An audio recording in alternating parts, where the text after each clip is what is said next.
अगर आप लोग इन फ्यूचर किसी भी एयरलाइंस की सस्ती टिकट लेना चाहते हैं तो हमारे वेबसाइट trimurtitravel.com पर विजिट करें।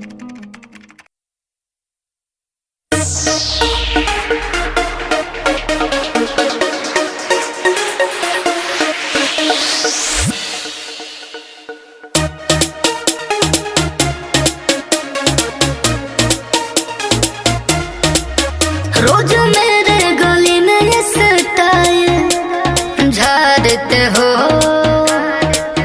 मुझे सीटी बजा के क्यों लाइन मारते हो। रोज मेरे गली में ये स्टाइल झाड़ते हो,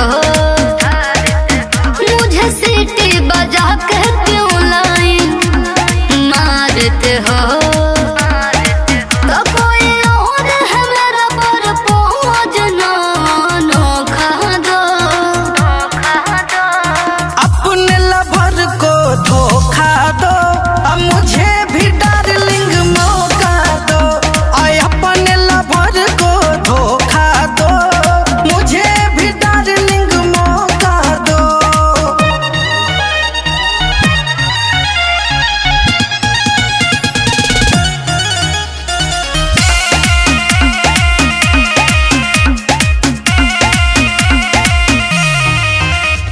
खर्चा मेरा उठाओगे क्या, शॉपिंग डिनर कराओगे क्या, बोलो कर लोगे।